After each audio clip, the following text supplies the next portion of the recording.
Shalom sahabat yang baik hati, salam sehat selalu bagi kita semuanya. Marilah kita bersatu di dalam doa. Kasih karunia dan damai sejahtera dari Allah Bapa dan dari anaknya Tuhan Yesus Kristus kiranya menyertai kamu sekalian. Amin. Firman Tuhan bagi kita pada hari ini tertulis di dalam Yakobus 5 ayat 7. Karena itu, saudara-saudara, bersabarlah sampai kepada kedatangan Tuhan. Sesungguhnya petani menantikan hasil yang berharga dari tanahnya, dan ia sabar sampai telah turun hujan musim gugur dan hujan musim semi. Atong, pabenget tamuma rohamuna aliyah kadongan, sahat rodi haroro ni Tuhani, ay parhaumaipe, di paimai mado parbuena arga nasiat tanoi jala di habenget todo paima di jalo udan manogot nang bodari.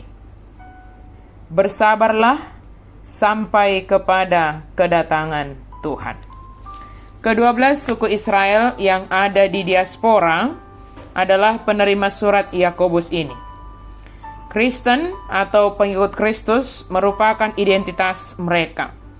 Sebagai orang Kristen yang berada di diaspora atau perantauan, mereka menghadapi berbagai kesulitan terkait perjuangan iman, penindasan yang mereka hadapi, dan bahkan kemiskinan.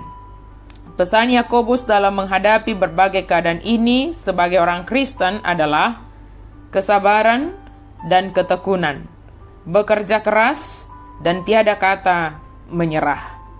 Petani harus sabar menunggu tanamannya bertumbuh. Dia tidak mungkin mempercepat proses itu. Tetapi ia tidak berhenti pada musim panas dan berharap bahwa tanamannya di ladang akan bertumbuh dengan baik. Banyak pekerjaan harus dilakukan untuk memastikan adanya panen yang baik. Demikian juga kita harus sabar menunggu kedatangan Kristus kembali. Kita tidak mungkin mempercepat kedatangan Kristus. Akan tetapi, sementara kita menunggu, ada banyak pekerjaan yang dapat kita lakukan untuk menyatakan kehadiran kerajaan Allah. Baik petani maupun orang Kristen harus hidup dengan iman sambil menantikan upah pada masa depan untuk pekerjaan mereka. Kesabaran diminta bagi kita hari ini. Jangan hidup seakan-akan Kristus tidak akan pernah datang kembali. Bekerjalah dengan setia untuk membangun kerajaannya. Sang Raja pasti akan datang ketika saatnya tiba. Ketika berbagai hal tidak berjalan dengan baik, kita cenderung menggerutu dan menyalahkan orang lain atas kemalangan, atas sesuatu yang tidak baik itu. Menyalahkan orang lain lebih mudah daripada mengakui bahwa kita ikut bertanggung jawab. Tetapi menyalahkan orang lain dapat menghancurkan, dan itu juga merupakan dosa. Sebelum kita menghakimi orang lain atas kelemahan mereka, ingatlah bahwa Kristus sebagai hakim akan datang untuk menghakimi masing-masing kita. Dia tidak akan membiarkan kita meloloskan diri sambil mengalihkan kesalahan kepada orang lain. Mari kita belajar dari beberapa tokoh dalam Alkitab yang sabar dan tekun melakukan kehendak Allah walau mereka harus menderita. Rela menanggung derita demi nama Tuhan.